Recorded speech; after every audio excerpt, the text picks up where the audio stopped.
Success the school के जिम्मेदारान की जानिब से लड़कियों की मेयारी तालीम और दीनी माहौल में तरबियत के लिए टोली चौकी और पुरानी हवेली ब्रांच में लड़कियों के लिए एक्सक्लूसिव स्कूल का क़याम अमल में लाया गया है। तो जल्दी करें, सही वक्त पर दुरुस्त फैसला लें और अपनी शहजादियों की तालीम के लिए सक्सेस द स्कूल का इंतखाब करें। तेलंगाना हज कमेटी के ज़ेर एहतमाम आज़मीन हज के 3 काफ़िले हैदराबाद एम्बारेक्शन पॉइंट से मदीना मुनव्वरा के लिए रवाना हुए।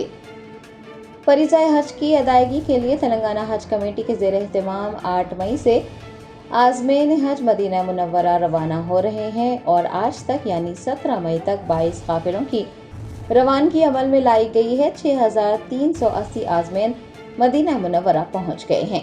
आज यानी 17 मई जुमा को तेलंगाना स्टेट हज कमेटी के चेयरमैन खुसरो पाशा बियाबानी की गैर मौजूदगी में 951 हुजाज के 3 काफ़िले राजीव गांधी इंटरनेशनल एयरपोर्ट के हैदराबाद एम्बारेक्शन पॉइंट से मदीना मुनव्वरा रवाना हुए। आज़मीन हज को नामपल्ली हज हाउस से खुसूसी बसों के जरिए एयरपोर्ट पहुंचाया गया। आज़मीन हज के रिश्तेदारों की बड़ी तादाद उन्हें रुखसत करने के लिए हज हाउस में मौजूद थी। क़ब्ल उलमा व मशाइखीन ने हज के उमूर पर रोशनी डाली, आज़मीन को इबादत के तरीक़ों से भी वाकिफ़ करवाया, अपने ज़्यादा से ज़्यादा वक्त को नमाज़ों और दुआओं में सर्व करने की तलक़ीन की। इस मौके पर हज कमेटी के executive officer Sheikh Liaquat Hussain, AEO Irfan Sharif, Haj committee अमला व दीगर मौजूद थे। कबूलियत दी है, उसके बाद अपने उन चुनिंदा लोगों में अल्लाह ने आपका शुमार किया। बस सफर में बस इस बात का ख्याल रखें कि जब तक एहराम की हालत में हो वहाँ पर वजीफा लब्बैक अल्लाहुम्मा लब्बैक का है और मदीने तैयबा में जो आदाब का लिहाज रखना है, फरिश्ते भी वहाँ अदब के साथ आते हैं। बगैर इजाज़त के फरिश्ते भी उनके दर पर आगे नहीं होते। अल्लाह ताला ने हमें आया है तो इसको गनीमत जाने, नमाजों का एहतमाम करें, सुन्नतों का एहतमाम करें। और जो लोग अब तक अगर उनसे कोई सुन्नत छूट रही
جرمنٹن super specialty hospital. Doctor Mir Jawad Zar Khan, senior experienced orthopaedic surgeon, bone fracture, joint replacement, hip replacement اور اسپائن سرجری کامیابی سے انجام دے رہے ہیں. اس کے علاوہ neuro surgery, cardiology, gynaecology, dental, general medicine, dialysis اور فزیو تھراپی جیسے شعبات میں انتہائی کامیابی کے ساتھ واجبی فیس میں علاج کیا جا رہا ہے. شیئرنگ اور پرائیویٹ رومز. اسپتال میں 24 گھنٹے MRI, CT scan, 2D digital X ray, ultra sound, operation theatre, ICU اور لیب کی سہولت دستیاب ہے. آپ کی امیدوں کے عین مطابق جرمنٹن super specialty hospital, pillar number 150, عطا پور, حیدرآباد.